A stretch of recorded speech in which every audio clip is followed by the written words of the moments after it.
नमस्कार, मैं हूं सौरभ शर्मा। नरेंद्र मोदी को सबसे बड़ा पॉलिटिकल धोखा मिला आज। मोदी 21 साल से शासन में हैं, 13 साल तक मुख्यमंत्री रहे, पिछले 8 साल से प्रधानमंत्री हैं, लेकिन मोदी को सियासत में इस तरह से दगा नीतीश कुमार ने ही दी है। नीतीश कुमार ने एक बार और पलटी मार ली। 5 साल पहले नीतीश ने जिस तेजस्वी यादव को करप्ट बताकर छोड़ दिया था, आज उन्हीं तेजस्वी को सपोर्ट वाला लेटर नीतीश कुमार बिहार के गवर्नर को देकर आ गए। नीतीश 8वीं बार मुख्यमंत्री बनने जा रहे हैं। इनमें से 6 बार उनको बीजेपी ने मुख्यमंत्री बनवाया, 2 बार तेजस्वी ने बनवाया। नीतीश अब एक बार फिर सीएम बनेंगे, तेजस्वी एक बार फिर डिप्टी सीएम बनने वाले हैं और बीजेपी एक बार फिर ऑपोजिशन में बैठने वाली है। लेकिन क्या ये जोड़ी जो आज बनी है, ये 24 तक चल पाएगी? क्या यह धोखा दिल्ली को कबूल होगा? नीतीश कुमार ने मोदी को धोखा क्यों दिया? तेजस्वी यादव ने इस धोखे में मौका कैसे देखा? और बीजेपी आखिर तक नीतीश कुमार को आखिर समझा क्यों नहीं पाई? यह हम आपको बताएंगे इस रिपोर्ट में। नीतीश कुमार हैं। 17 साल से बिहार के मुख्यमंत्री की गद्दी पर बैठे नीतीश कुमार ने नए पार्टनर के साथ नया अलायंस बना लिया है और अब वो नया मंत्रिमंडल बनाने निकल पड़े हैं। नीतीश ने सीएम की अपनी कुर्सी को नए सर्विस प्रोवाइडर में पोर्ट करा लिया है।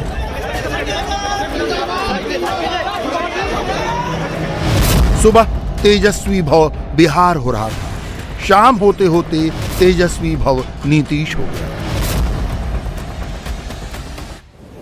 तो 7 पार्टियां एक साथ, आप समझ लीजिए कि विधानसभा में 1 से 64 और इसके अलावा एक इंडिपेंडेंट हम लोगों के साथ, तो 7 पार्टी और एक अकेला इंडिपेंडेंट। बिहार का है, बिहार की सेवा करना, हम मिल करके काम करना। सब लोग पूरे बिहार को आगे बढ़ाने के लिए लगे रहेंगे और समाज में जिस तरह से एक विवाद पैदा करने की कोशिश हो गई थी शुरू, वो हमको अच्छा नहीं लगता था। आप अच्छी तरह जानते हैं ना, आप तो एक बार 17 में हुए थे, 17 के लस्पा में आए न थे, तो हमने तो कहा ना कि हम सब कोई चीज जो कहीं कुछ करेगा गड़बड़, जो कुछ होता है विभिन्न धर्म के लोगों का, तो वो सब हम लोग नहीं करते, वो सबका एकता रहनी चाहिए। चचा नीतीश के साथ भतीजे तेजस्वी भी आ गए। चचा सीएम होंगे, भतीजा डिप्टी सीएम होगा। नीतीश और तेजस्वी दोनों के लिए ये विन विन सिचुएशन है, जिसे लालू यादव का भी आशीर्वाद है। पूरे बिहार विधानसभा में एक अकेली पार्टी रहेगी भाजपा। बाकी जितने सदस्य और पार्टी जो है, नीतीश कुमार जी को अपना नेता यानी महागठबंधन का नेता माना है। और सोचने वाली ये बात है कि पूरे नॉर्दर्न इंडिया में अगर आप देखें, हिंदी पट्टी में देखें, तो भाजपा का अब कोई अलायंस पार्टनर नहीं रहा। एक भी अलायंस पार्टनर भाजपा का नहीं है। और ये तो इतिहास बताता है कि भाजपा जहां रहती है, जिसके साथ रहती है, उसको खत्म करने में लगी रहती है। आप पंजाब देख लीजिए, आप महाराष्ट्र देख लीजिए, और जो बिहार में हो रहा था वो किसी से छुपा है क्या? हर एक लोगों को पता है कि क्या भाजपा की तैयारी थी। नीतीश के पास पूरे नंबर हैं। आरजेडी बिहार में सबसे बड़ी पार्टी है, उसके पास 79 विधायक हैं। नीतीश कुमार की पार्टी जेडीयू बिहार में तीसरे नंबर की पार्टी है, उसके पास 45 विधायक हैं। कांग्रेस के पास 19 विधायक हैं। इन तीनों पार्टियों को मिला दें तो 143 विधायक होते हैं, जबकि बिहार विधानसभा में बहुमत का आंकड़ा सिर्फ 122 विधायकों का है। यानी नए सेटअप में भी नीतीश के पास कंफर्टेबल मार्जिन है। लोकसभा, राज्यसभा के सांसद और सारे विधायक और विधान पार्षद और पार्टी के नेता सब लोग। भाजपा से क्या दिक्कत हो गई? सारी मीटिंग आज हुई और सब लोगों की इच्छा यही हुई है कि हम लोगों को एनडीए छोड़ देना चाहिए। तो जैसे ही एनडीए छोड़ने का निर्णय सब लोगों की थी, तो हमने उसी को स्वीकार कर लिया और आकर के यहाँ जो एनडीए की सरकार में हम मुख्यमंत्री थे, हमने मुख्यमंत्री पद से इस्तीफा सौंप दिया। बिहार में अभी साफ साफ दिख रहा है कि बीजेपी के हाथ से बाजी निकल गई है, लेकिन खेला अभी खत्म नहीं हुआ है। बीजेपी ने बिहार में सरेंडर नहीं किया है। कितने दिनों तक इनको मुख्यमंत्री बना करके रहेगा?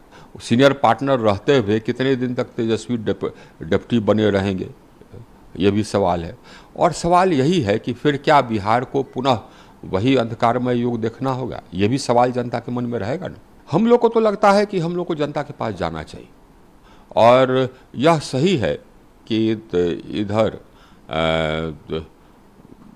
जनता को हम लोग पुनः, हमको लगता है कि सीधे अकेले हम लोग को जनता के पास जाएं और हम लोग तैयारी करें कि साहब अगली बार जब चुनाव आवे तो हम एक विकल्प दें, सशक्त विकल्प दें। हम अकेले विकल्प दे सकते हैं, इसमें हमको कहीं कोई डाउट नहीं। और हम लोग जो विकल्प देंगे वो विकल्प देंगे कि ईमानदार सरकार का, एक मजबूत सरकार का। बिहार में क्या कुछ और हो सकता है? पाटलिपुत्र की ट्रैक टू पॉलिटिक्स में कितने ऑप्शन हैं? ऑप्शन नंबर 1, बिहार में चुनाव हो जिसकी डिमांड बीजेपी और चिराग पासवान कर रहे हैं। ऑप्शन नंबर 2, बिहार में राष्ट्रपति शासन लगे। ये पूरी तरह गवर्नर की रिपोर्ट पर डिपेंड है। और ऑप्शन नंबर 3, बिहार में बीजेपी का मुख्यमंत्री हो, जो कि अभी दूर की कौड़ी लगती है। बीजेपी ने बिहार के अपने सभी बड़े नेताओं को मैदान में उतार दिया है। दिल्ली से सारे मंत्री पटना पहुंच गए हैं। बिहार की जनता के साथ धोखाबाजी ये लंबे काल तक नहीं चलने वाला।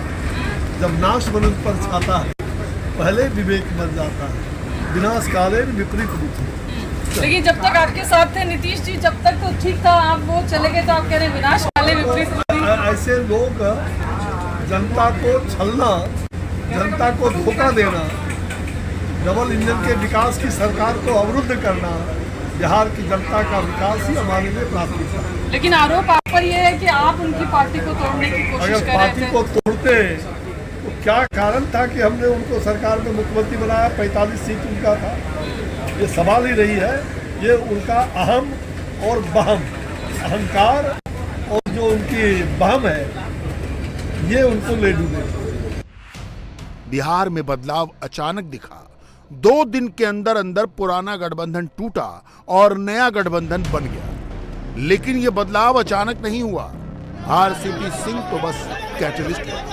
बिहार की पॉलिटिकल प्रयोगशाला में नया केमिकल इक्वेशन बनाने की शुरुआत नीतीश कुमार ने बहुत पहले शुरू कर दी थी। नीतीश को ऐसे प्रयोग करने का पुराना एक्सपीरियंस है। 2013 में नीतीश कुमार बीजेपी को छोड़कर आरजेडी के साथ हो गए। 2017 में आरजेडी को डंप करके नीतीश बीजेपी के साथ चले गए। 2022 में नीतीश बीजेपी को छोड़कर फिर आरजेडी के साथ हो गए। ये सिर्फ नीतीश कुमार कर सकते हैं कि 10 मिनट के अंदर पुराने पार्टनर को छोड़ा और नया पार्टनर पकड़ लिया। पिछली बार नीतीश ने जब तेजस्वी को छोड़ा था तो 5 मिनट के अंदर अंदर बीजेपी को पकड़ लिया था। याद कीजिए 2013 में जब नीतीश कुमार ने बीजेपी का साथ छोड़कर अपने हाथ में लालटेन पकड़ी थी तो नीतीश कुमार ने क्या कहा था? लौट कर जाने का प्रश्न नहीं पैदा होता।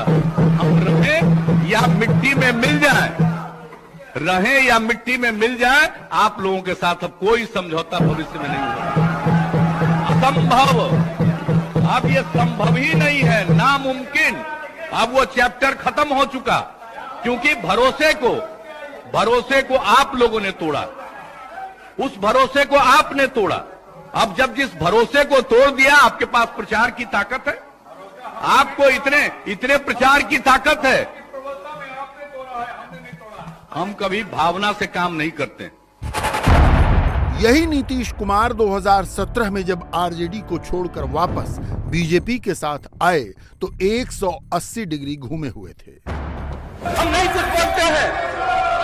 और इसके पिता को किसने बनवाया था? नेता, ये पता है?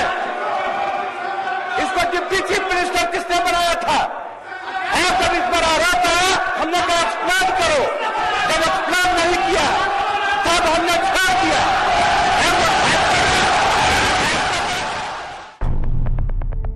अब जबकि नीतीश कुमार ने बीजेपी को दोबारा छोड़कर तेजस्वी यादव को दोबारा पकड़ लिया है, तो सवाल है कि नीतीश कुमार की ख्वाहिश क्या थी जिसे बीजेपी ने पूरा नहीं किया। सीएम की कुर्सी तो नीतीश को मोदी ने भी गिफ्ट में दे दी थी। विधायक कम होने पर भी मोदी ने नीतीश को मुख्यमंत्री बनाया, फिर भी नीतीश का ईगो हर्ट होता रहा। नीतीश कुमार चाहते थे मोदी और अमित शाह के साथ उनकी डायरेक्ट हॉटलाइन पर बात हो, जैसे अटल बिहारी वाजपेयी और लाल कृष्ण आडवाणी के दौर में होती थी। बिहार बीजेपी प्रभारी भूपेंद्र यादव और बिहार प्रदेश बीजेपी अध्यक्ष संजय जायसवाल के साथ डील करना नीतीश को मंजूर नहीं था। बिहार को कहां धकेल रहे हैं वो, और अगर आज जोहनी के साथ जा रहे हैं तो 17 में छोड़ा क्यों? लेकिन वो कह रहे हैं 17 में गलती हो गई थी, अब एक नया अध्याय बिहार की राजनीति में लिखने जा रहे हैं। किस बुनियाद पर? वही तो बुनियाद 17 में भी थी ना, वही भ्रष्टाचार था ना, जिनके साथ थे, जिनसे वो पूछते कि हमारे सवालों का जवाब दो। नीतीश कुमार बेशक एनडीए के मुख्यमंत्री थे, लेकिन इस बार बीजेपी के मंत्रियों का दखल पहले से ज्यादा था। 2020 के चुनाव के बाद बीजेपी ने 2 डिप्टी सीएम और 14 मंत्री बनवाए। बीजेपी के मंत्रियों को पावरफुल पोर्टफोलियो मिले। पहले मुख्यमंत्री का फैसला अंतिम होता था, लेकिन बीजेपी की ताकत बढ़ी तो उसके मंत्री अपनी बात मनवाने लगे। बीजेपी के प्रदेश अध्यक्ष संजय जायसवाल नीतीश कुमार के खिलाफ लगातार फेसबुक पर लिखते रहे। नीतीश कुमार की शिकायत थी कि बीजेपी के केंद्रीय नेतृत्व ने इस पर कोई एक्शन नहीं लिया।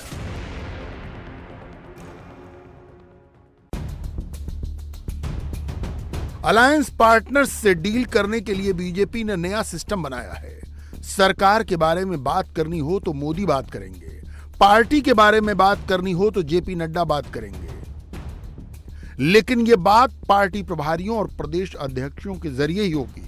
नीतीश कुमार को यह मॉडल पसंद नहीं था। लेकिन जो देश में जो अराजकता का जो माहौल बन रहा है, जो सांप्रदायिकता जिस प्रकार से फल फूल रही है, जिस प्रकार से सामाजिक न्याय पे हमला हो रहा है, उसको देखते हुए, देश के माहौल को, स्थिति को देखते हुए, चाहे महंगाई हो, बेरोजगारी हो, आप अर्थव्यवस्था देख लीजिए, देश की सुरक्षा देख लीजिए, चीन घुस करके घर बना लिया, गांव बसा रहा है, आप क्या कार्रवाई कर रहे हैं? तो पूरी चीजों को देखते हुए, और आज का तो दिन भी बहुत ही महत्वपूर्ण दिन है। और महत्वपूर्ण दिन क्या है कि आज के दिन ही क्विट इंडिया की शुरुआत हुई थी, यानी अंग्रेजों भारत छोड़ो का नारा शुरुआत हुआ था। इसी साल मार्च में लखीसराय कांड के बाद बिहार विधानसभा के स्पीकर विजय सिन्हा के साथ नीतीश का विवाद हुआ तो नीतीश कुमार बीजेपी के स्पीकर से माफी मंगवाने पर अड़ गए। संविधान का खुलेआम उल्लंघन कर रहे हैं। माननीय मुख्यमंत्री जी, अब सुना जाए। चलेगा, इस तरह से नहीं चलेगा, ये बिल्कुल आप ही बता दे, जैसे चले उसी तरह चलाएंगे। आप कौन है जो आप कह रहे हैं कि आज नहीं इसको दूसरे दिन देंगे? मैं आसन से संरक्षित सदस्यों को करने के लिए करिएगा। और आपको मालूम है अभी हमने क्या कहा, 60 दिन के अंदर पूरी इंक्वायरी करो। अभी बीच में जहां जहां दिक्कत हो रही थी, SC ST की बैठक हुई, उसमें हमने क्या निर्देश दिया है, और फिर हमने डिपार्टमेंट को कहा, और डिपार्टमेंट के माध्यम से हम लोग पूरी मुस्तैदी से लगे हैं, और कहीं भी कोई क्राइम करेगा उसको किसी को बचाने नहीं देंगे हम लोग। और एक बात अच्छी तरह जान लीजिए, लेकिन इन सब चीजों को लेकर के, अपने इलाके की कोई बात को लेकर के, ये हाउस का चीज नहीं है, यह इंटरफेरेंस नहीं करना चाहिए, ये बात हम कह देते हैं। और हम तो बैठे सुन रहे थे, इसलिए आप इसके बारे में यह नहीं कह सकते हैं कि आज हो गया, आप इसके बाद फिर बताइए। अरे ये क्या बताएंगे? ये सब करना अच्छी बात नहीं है। तो इसलिए हम इतना ही कहेंगे, आग्रह करेंगे कि जो चीज जिसका अधिकार है और जो चीज जो करना है, हाउस में कुछ भी पूछ सकते हैं, हाउस में जवाब दिया जाता है। नीतीश कुमार चाहते थे कि स्पीकर विजय सिन्हा उनके घर आए और माफी मांगे। नीतीश कुमार को समझाया गया कि लोकतंत्र की परंपरा में स्पीकर कभी मुख्यमंत्री के घर नहीं जाते। तब राजभवन में पैचअप कराया गया। नीतीश कुमार की दिक्कत यह है कि जब तक बिहार में नया स्पीकर नहीं बन जाता, स्पीकर तो विजय सिन्हा ही रहेंगे। नीतीश कुमार चाहते थे कि बीजेपी बिहार से कम 2 लोगों को हटाए, प्रदेश अध्यक्ष संजय जायसवाल और स्पीकर विजय सिन्हा। लेकिन बीजेपी ने इस तरफ ध्यान ही नहीं दिया। बिहार बीजेपी के प्रभारी भूपेंद्र यादव नित्यानंद राय को मुख्यमंत्री बनवाने के मिशन में जुटे रहे। बीजेपी ने नीतीश कुमार को उद्धव ठाकरे समझ लिया, लेकिन यहां उसे कोई एकनाथ शिंदे नहीं मिला। आरसीपी सिंह भी अपना कोई पॉलिटिकल कैलिबर नहीं दिखा सके और नीतीश कुमार ने विधायकों को जोड़ कर रखा। पिछले हफ्ते ही इंडिया टीवी ने बिहार में सबसे बड़ा सर्वे करवाया। इसमें जनता से पूछा गया, अगर आज बिहार में चुनाव हो गए तो क्या होगा। सर्वे से मिले रिजल्ट चौंकाने वाले हैं। आज अगर विधानसभा चुनाव हो गए तो बीजेपी की सीटें 77 से बढ़कर 81 हो सकती हैं। जेडीयू की सीटें 45 से घटकर 38 हो सकती हैं।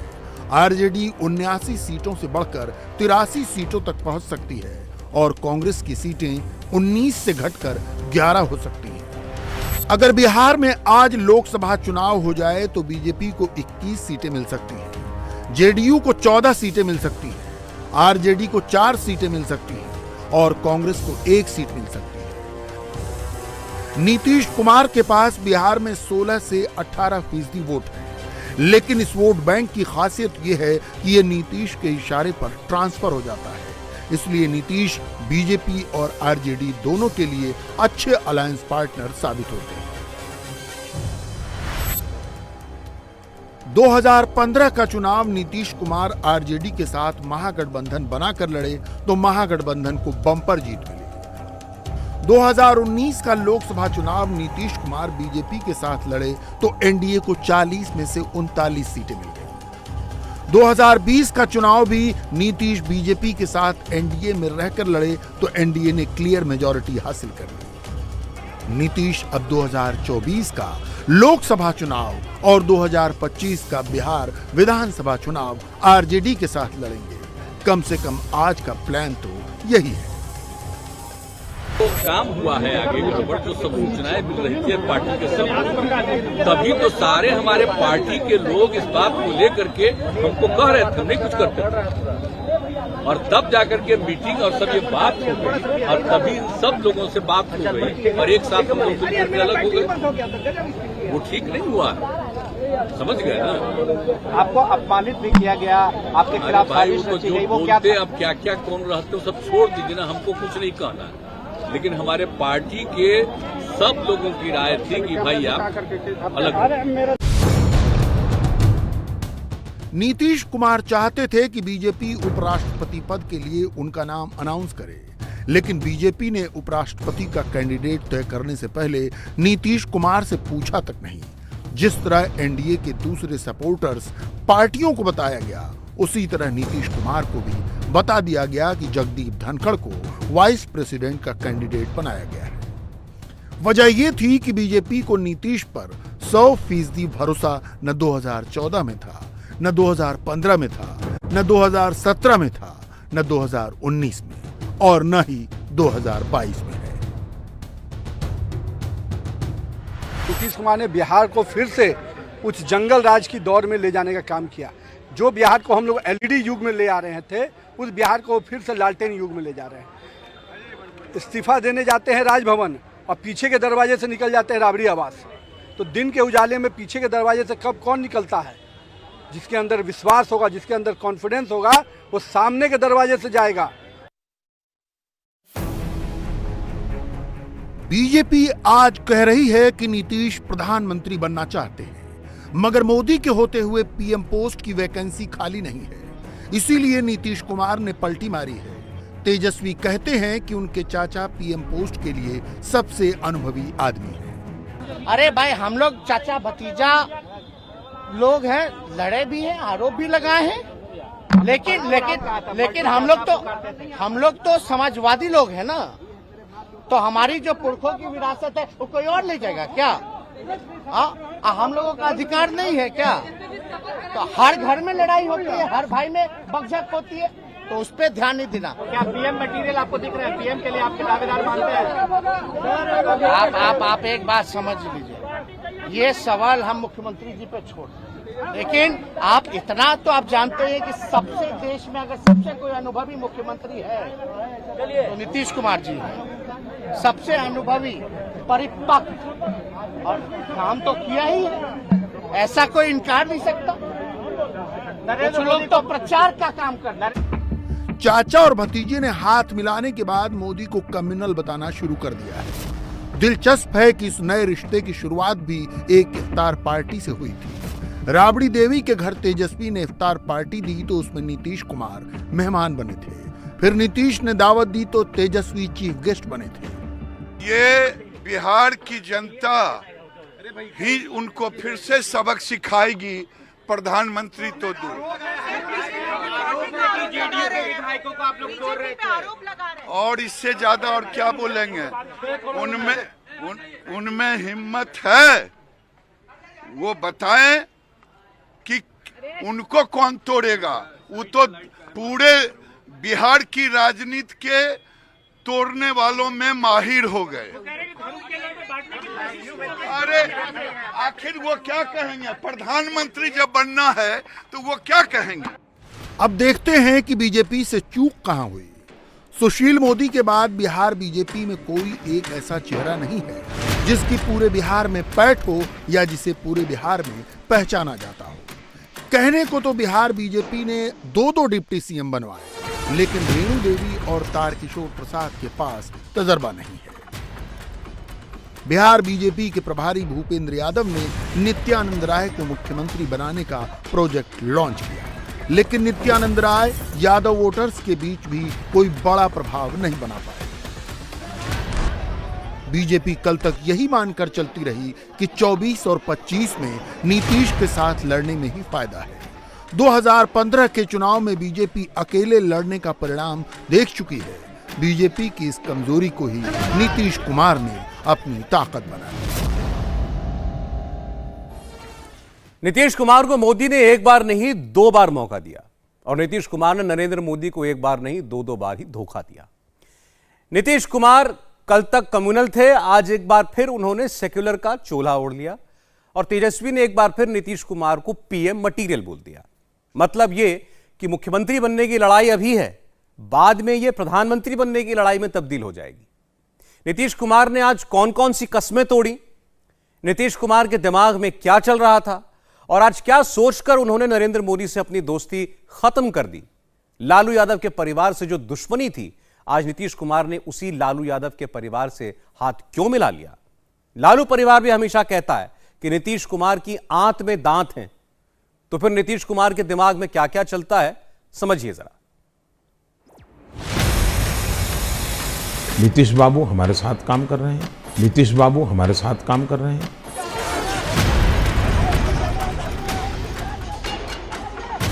काम कर रहे हैं नहीं, नीतीश बाबू नरेंद्र मोदी के साथ काम कर रहे थे।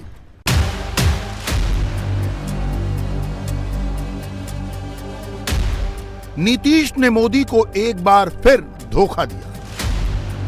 नीतीश कुमार ने साबित कर दिया कि राजनीति में कोई भी स्थायी दोस्त या दुश्मन नहीं होता, केवल अपना स्वार्थ स्थायी होता है। 2015 में अपने हित के लिए नीतीश ने महागठबंधन से हाथ मिलाया। दाल नहीं गली तो 17 में एक बार फिर मोदी से हाथ मिलाया। 2020 में दोबारा बीजेपी के साथ मिलकर सरकार बनाई और अब 2022 में एक बार फिर मोदी से सियासी ब्रेकअप करके महागठबंधन को अपना पार्टनर बना लिया। कल तक यही तेजस्वी यादव, यही तेज प्रताप यादव नीतीश कुमार को पलटूराम वाला ताना मार रहे थे। पूरा यादव परिवार एंटी नीतीश कुमार टेप बजा रहा था। न जाने भारत के राजनीतिक इतिहास में कितना बारी पलटी इन्होंने मारा है। इनको पलटू राम ही कहिए। राजनीति के ये पलटू राम है। किन किन लोगों को इन्होंने धोखा नहीं दिया? नीतीश जी का कोई काम है? सत्ता में आना है चोर दरवाजे से, सत्ता के लोभी हैं। नीतीश कुमार जी जो हैं ब्लैकमेलर हैं। He is not a leader. वो जनता के लिए नहीं है, वो केवल अपने लिए है। पिता ने उनका नाम पलटू राम रखा है। उनका नया नामकरण भी हुआ है जो हमने किया है। उनका नया नामकरण हुआ है कि नीतीश कुमारी है वो। सुशील मोदी जो भगुआ वाले हैं, भगुआ झंडा वाले, वो सुशील कुमार मोदी कुमारी है वो। उनका नया तरीके से नामकरण हो गया क्योंकि उन लोगों ने क्या किया, महागठबंधन को तोड़ करके रातों रात उसने खेला करके उसने बियाह कर लिया। हाँ। मगर आज इसी यादव परिवार के लिए, इसी आरजेडी के लिए, इसी महागठबंधन के लिए जो नीतीश कुमार कल तक पलटू राम थे, वो आज सदाबहार चचा नीतीश कुमार हो गए। नीतीश कुमार जी को धन्यवाद देते कि इन्होंने फिर से एक बार जो है लीडर निर्णय लेने का काम किया। आप बीजेपी का तो एक ही काम है, डराओ, जो डरता है उसको डराओ और जो बिकता है उसको खरीदो। हम पुनः मुख्यमंत्री जी को अरे भाई, हम लोग चाचा भतीजा लोग हैं, लड़े भी हैं, आरोप भी लगाए हैं, लेकिन हम लोग तो समाजवादी लोग हैं ना। तो हमारी जो पुरखों की विरासत है वो कोई और ले जाएगा क्या? हम लोगों का अधिकार नहीं है क्या? 30 साल में नीतीश और मोदी के बीच संबंधों में कई उतार चढ़ाव दिखे। दोनों नेता एक समय सियासत की सीढ़ियां साथ साथ चढ़ रहे थे। दोनों अपने अपने सूबे के सीएम बने। गुजरात दंगों के बाद सीन पलटा। नीतीश मोदी से दूर चले गए, मगर नीतीश की राजनीतिक महत्वाकांक्षा एक बार फिर उन्हें मोदी के करीब ले आई। इस दौरान मोदी का कद नीतीश से कहीं ज्यादा बढ़ा और यही बात पहले दिन से सुशासन बाबू को नहीं पची। नीतीश की सबसे बड़ी टीस ही यही है, वो इस बात को कभी एक्सेप्ट नहीं कर पाए कि जनता जनार्दन ने उन्हें कभी पीएम मटेरियल क्यों नहीं माना, मोदी को ही क्यों चुना। कल साफ थे तो हम पीएम मटेरियल, और आज अलग हो गए हैं तो हम किसी काम के नहीं।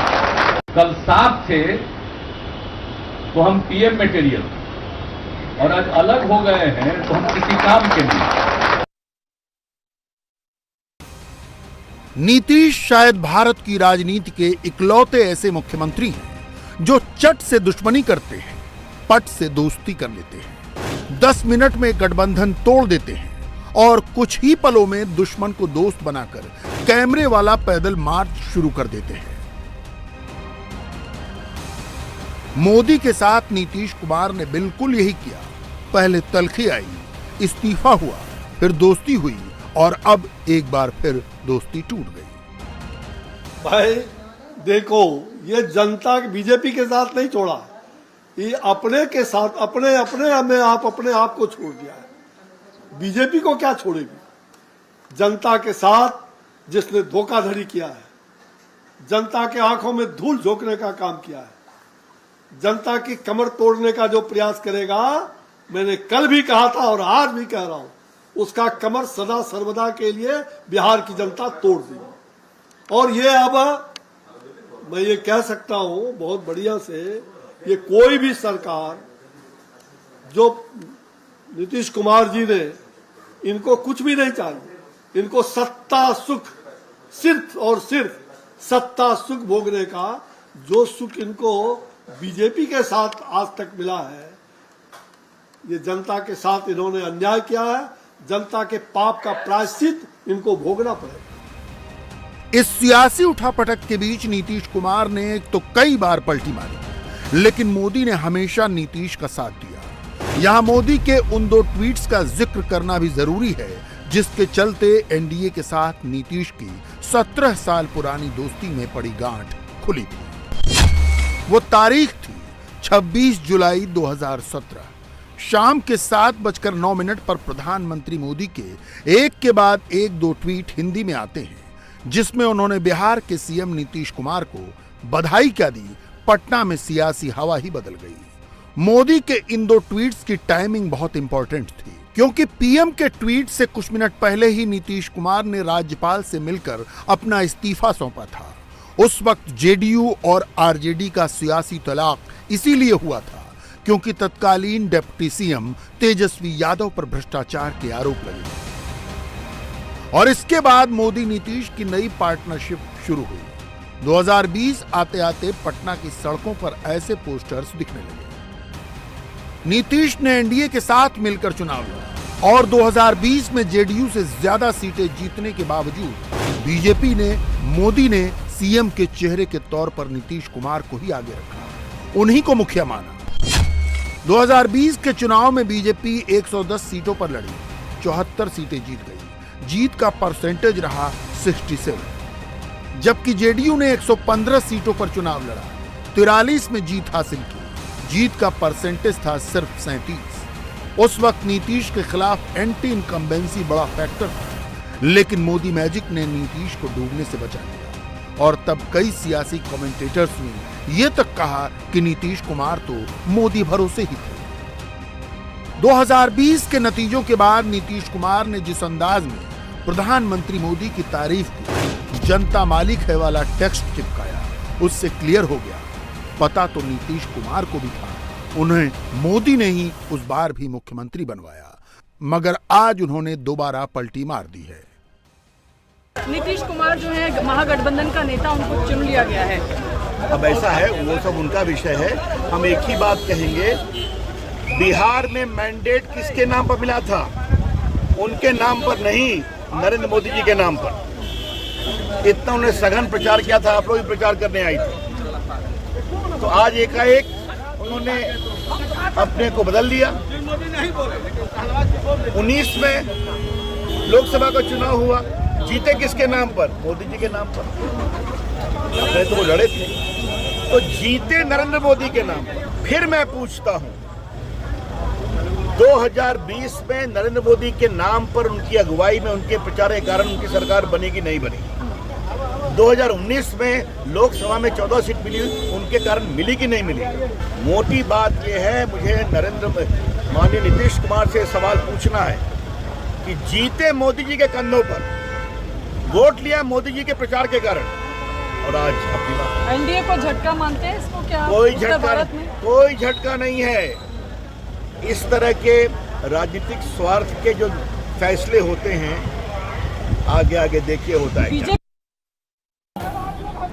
मोदी से नाता तोड़कर, तेजस्वी का हाथ पकड़कर आज नीतीश कुमार खुशी के मारे फूले नहीं समा रहे, मगर 2015 से लेकर अब तक का सच नहीं बता रहे। सच क्या है आज ये भी देख लीजिए। 2015 में 53 सीट जीतने वाली बीजेपी 2020 में 74 सीट पर पहुंच गई, जबकि 2015 में 71 सीट जीतने वाले नीतीश 2020 आते आते 43 पर अटक गए। ये सब तब हुआ जब 2020 में जेडीयू ने ज्यादा सीटों पर चुनाव लड़ा। बावजूद इसके कम सीट पर चुनाव लड़ने वाली बीजेपी ज्यादा सीटें लेकर आ गई और ये सब कुछ हुआ नरेंद्र मोदी के चेहरे के दम पर। अगर 2020 में नीतीश की पार्टी अकेले चुनाव में उतरती तो शायद उसका आंकड़ा डबल डिजिट में भी नहीं पहुंचता। 19 में आप जीते नरेंद्र मोदी के नाम पर बिहार में लोकसभा चुनाव में, आज आपकी भी संख्या 14 हो गई है। 14 में संख्या भी कितनी थी? 2। तो आप 2 से 16 हो गए। अकेले गए तो आप 2 पर थे, फिर लोकसभा में 16 आ गए। किसके नाम पर जीते? नरेंद्र मोदी के नाम पर। यानी मोदी ने सारी दुश्मनी भुला के नीतीश से दोस्ती की, लेकिन नीतीश ने सियासी मुनाफे के लिए अपने दोस्त को ही दगा दे दिया। मगर यह भी एक फैक्ट है कि मोदी के बगैर नीतीश बिहार की डूबती नैया को पार नहीं लगा पाते। वैसे ये बात खुद नीतीश बाबू को भी पता है, तभी तो बिहार चुनाव से कुछ महीनों पहले उन्होंने मोदी को लेकर ये बात कही थी। ऑन कैमरा कहा था, मोदी से मुकाबला करने की ताकत किसी और में है ही नहीं। रिपीट मोड में सुनिएगा। इस बात में किसी को कोई कंफ्यूजन नहीं है, भारतीय जनता पार्टी को कोई कंफ्यूजन नहीं है, सिर्फ नेतृत्व को।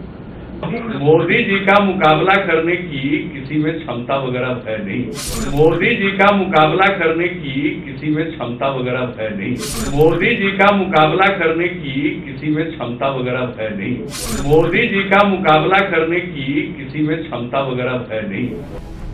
कल तक मोदी की तारीफ करने वाले नीतीश आज अगर पलटे हैं तो इसके पीछे कोई सियासी वजह नहीं, निजी कारण है और ये बेरुखी 1 महीने में दिखाई दी है। 7 अगस्त को नीति आयोग की बैठक में नहीं पहुंचे नीतीश, द्रौपदी मुर्मू के शपथ ग्रहण समारोह से भी दूरी बनाई, पूर्व राष्ट्रपति रामनाथ कोविंद के विदाई पर आयोजित कार्यक्रम में भी नहीं पहुंचे, 17 जुलाई को गृह मंत्री की अध्यक्षता में होने वाली मुख्यमंत्रियों की बैठक से भी गायब रहे। दरअसल नीतीश कुमार लंबे समय से सियासी ब्रेकअप की भूमिका बना रहे थे।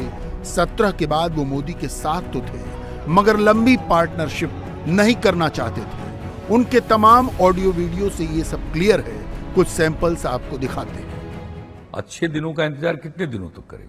अब तो लोग मजाक करने लगे। प्रधानमंत्री जी अच्छे दिन अपने पास रखिए। केंद्र में जो बैठे हुए लोग हैं दूसरे दल की सरकार को बर्दाश्त नहीं कर पाते। व्हाट्सएप पर हमने देखा मैसेज कि पहले वाले बोलते नहीं है, अभी वाले सुनते नहीं। पहले वाले कम बोलते थे, आदत थी उनकी कम बोलने की। ये आए हैं सिर्फ बोलते ही रहते हैं, किसी का सुनते ही नहीं। भाजपा के बारे में बहुत ही डिग्निफाइड ढंग से हम लोग भारतीय जुमला पार्टी कहते थे, अब उससे काम नहीं चलने वाला है।